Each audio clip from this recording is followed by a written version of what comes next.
City continues to ask the federal government for funding to help house new arrivals. A new Axios Chicago article shows other city and state governments are using federal funds to bus migrants to Chicago. Monica Ing wrote the article, and she joins me now to talk about it. Hi, Monica. How are you? Fine, how are you? Good. So we're hearing now Texas isn't the only one who's spending money to send migrants here, but Colorado as well. But they're using federal funding to do so from different organizations like FEMA, right? That's right. We hear a lot about Governor Greg Abbott's Operation Lone Star to send migrants up here, but that's only responsible for about a third of the migrants we're seeing. About two-thirds of the others are sent by NGOs like Catholic Charities and others, and the Denver Department of Human Services. And recently, Deputy Chief of Staff Christina Pacione-Zayas told me that one of the migrants who arrived at O'Hare said that their ticket was paid for by FEMA. She thought that that couldn't possibly be. So I called the Department of Homeland Security, and I said, could these FEMA grants be used to buy bus tickets, train tickets, and plane tickets to Chicago? And they said that's absolutely part of what they can be paid for. So, hundreds of thousands, if not millions of federal dollars have been used to send people to Chicago. So it is legal. It's legal. It's part of the aid packages that they get. But Mayor Brandon Johnson can't get federal funding to help the migrants once they're here. That's the irony. While we have the city begging the federal government to please give us some money to help the migrants who are already here, what they're finding is that federal funding is instead, maybe it's not the same federal funding, but it's federal funding is instead paying for more to come here, and most frustratingly, without coordination. Chicago officials say that they just wish people would make sure that there's an agency on the other end that knows they're coming, that knows that there's a place for them.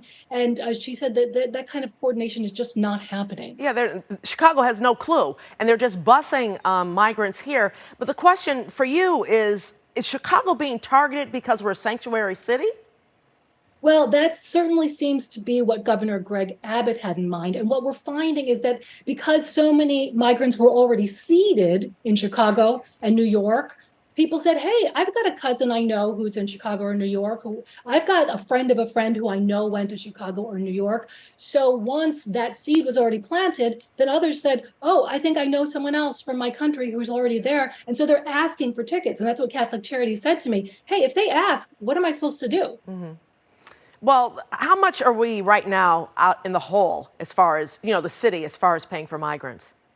Well, what I've heard is 250 million from Illinois, 60 million from Chicago, and only about 21 million from the feds so far. This is very frustrating to local officials. They say we need more. The feds tell me there's another 77 million that could be dispersed later this year, but that would be divided among cities who need help. It's not guaranteed to just come to Chicago. They have asked Congress for more money. That has not been approved yet. And Vice President Kamala Harris in town, do you think that Mayor Johnson may broach that subject with her? Well, I talked to Chicago officials. I said, hey, are you maybe thinking of taking the vice president to a police station to help illustrate how dire the situation is? And they said that would be a good strategy. Yeah, but we don't know if it's going to happen or not, because we don't know if it's on her docket.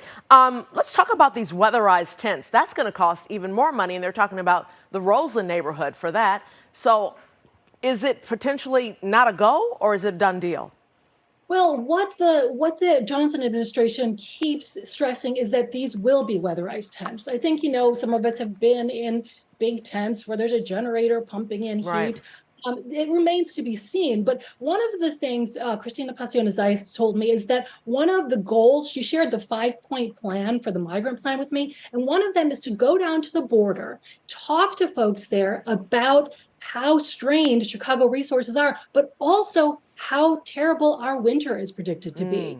You don't know if she feels like that might help people understand Chicago is not the promised land, especially in January. Exactly. Monica Ing with Axios. Thank you so much. Appreciate it. Be safe. Be well.